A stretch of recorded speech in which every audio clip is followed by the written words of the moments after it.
Pessoal, boa tarde. Eu me chamo Dayana, eu sou graduada, mestra e doutora em Geografia pela Unesp e atualmente eu atuo no Instituto Federal de São Paulo em registro e gostaria desde já de agradecer a organização do evento, ao CLAEC, onde também sou pesquisadora associada, e dizer que é uma grande oportunidade, né, para todos nós de falar um pouco mais sobre as nossas pesquisas e apresentar o nosso trabalho. Em 2017 eu defendi uma tese ligada às discussões sobre integração regional, sobre alguns acordos, né, particularmente a Unasul e o Mercosul. E hoje eu trago então um recorte, né, dessa minha pesquisa para falar um pouquinho mais sobre a integração regional e sobre uma das dimensões que são discutidas no Mercosul, que é o Mercosul cultural. Bom, então só para quem não se lembra, né, muito bem do Mercosul, porque eu sei que tem pessoas aqui de muitas áreas diferentes, o Mercosul é aquele acordo que foi firmado a partir do Tratado de Assunção em 1991 entre Argentina, Brasil, Paraguai e Uruguai. A Venezuela passou a ser parte do acordo, né, em 2012, mas a Venezuela também foi suspensa, né, continua fazendo parte do Mercosul, continua sendo denominada como Estados partes, ou seja, um dos países que assinou o Tratado de Assunção, porém, como a sua participação está suspensa, neste momento a Venezuela não participa diretamente dos órgãos do Mercosul. Isso inclui o Mercosul cultural, inclui todos os debates, não pode votar, enfim, não pode participar assiduamente do Mercosul, no entanto, ela ainda continua como um dos Estados partes, ou seja, como um dos membros efetivos. Então, além desses 5 países, é importante dizer que o Mercosul tem uma importância fundamental na região e no subcontinente, né, em toda a América do Sul. Vejam aqui no mapa, né, como isso é verdade, né, já que todos os países possuem algum tipo, algum nível de participação no Mercosul. Então, nós temos os Estados partes, né, representado aqui nesse laranja mais escuro, estado com a participação suspensa, como a Venezuela, e temos a Bolívia, que está em processo de adesão desde 2016. Além disso, os demais países sul-americanos, todos eles são considerados estados associados. Ainda que eles não votem e não tenham poder de veto no bloco, eles participam, né, podem participar das discussões. Isso mostra a importância do Mercosul e das discussões que são feitas no bloco. O Mercosul ele surge em um momento muito específico, né, da América do Sul, um momento em que nós tínhamos, né, estávamos tentando sair ou tentando driblar os resultados, né, da crise da década perdida, já que ele foi assinado em 1991. Então, os países aproveitaram, né, um momento de regionalismo aberto, de abertura das economias, de colocar em prática as políticas neoliberais e resolveram assinar esse tratado. O grande problema do Mercosul é que ele foi feito com base na herança europeia, né? Ele foi feito com base no espelhamento da experiência europeia de integração que começou lá na década de 50 com a comunidade do carvão e do aço. Então, começou-se ali, né, quando os países europeus passaram a cooperar, né, e a pensar em um modelo de integração e se consolidou no que hoje a gente chama de União Europeia em 1992. Então, um ano antes, né, da União Europeia, os países da região resolveram se espelhar nesse processo que já durava aí 40 anos para criar o próprio processo de integração. O problema disso é que um dos principais objetivos do Mercosul era se tornar, então, um mercado comum, com essa liberdade, né, de ir e vir, a derrubada das tarifas, mas isso não aconteceu e o Mercosul ainda continua como uma união aduaneira imperfeita, que é quando tem lá uma lista gigantesca de tarifas, né, para os produtos que são importados de fora do bloco. Então, é muito importante observar o Mercosul a partir dessa ótica, né, de tentativa de saída de uma crise, mas também, ao mesmo tempo, de um espelhamento, né, na experiência europeia, que também mostra um pouco sobre como esse espelhamento está em todos os níveis da sociedade. Neste evento, eu vi muitas discussões relacionadas a questões de raça e gênero, mas, né, também esse espelhamento ele se dá em todos os níveis, inclusive no político e no econômico.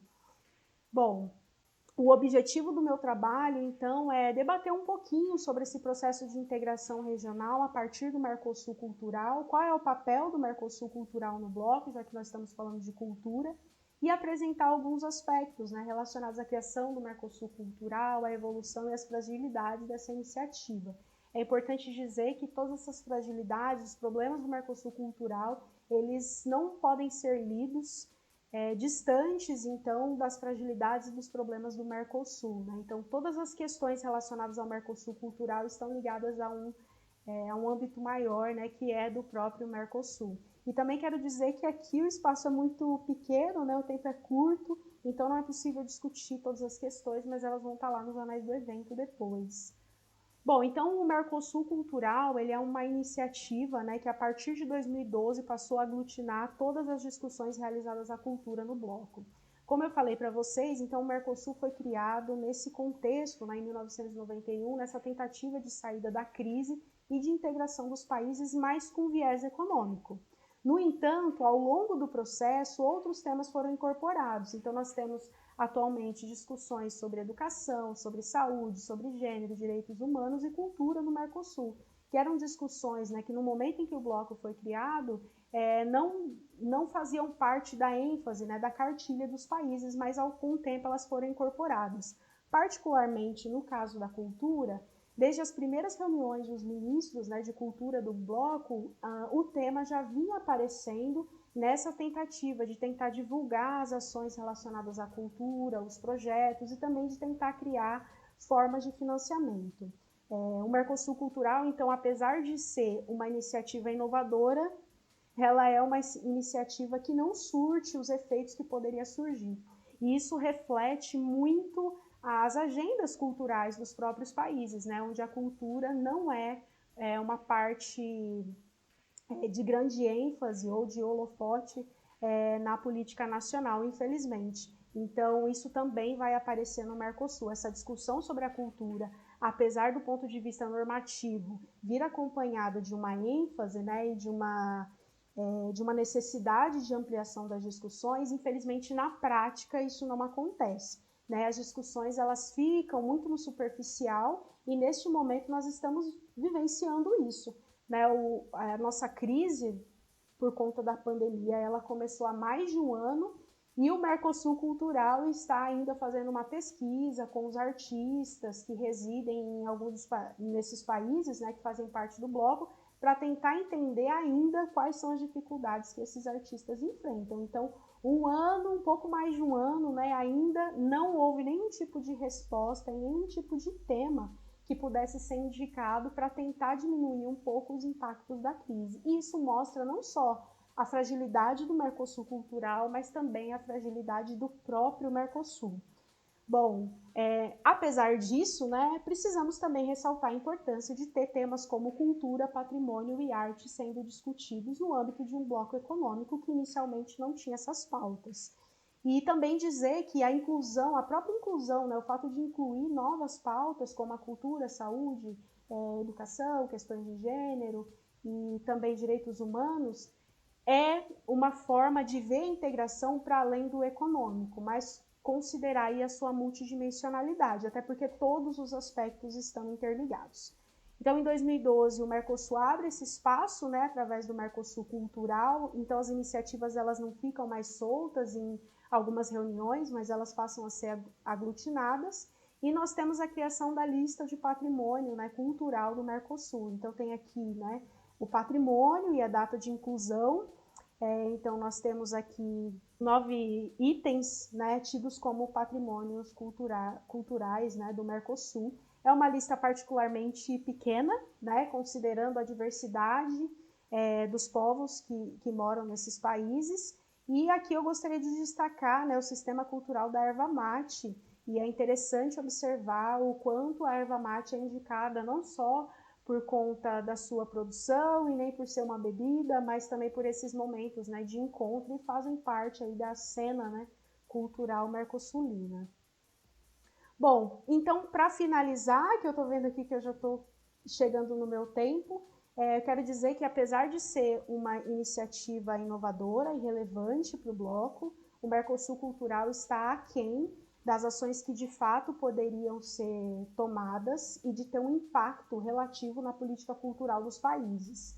Isso acontece por conta de a ausência de uma política regional de cultura Então, as discussões ficam muito mais em promover ações ou tentar apoiar programas do que, de fato, né, construir uma agenda que seja comum entre os países, mas isso não é restrito à cultura, acontece também em outras áreas.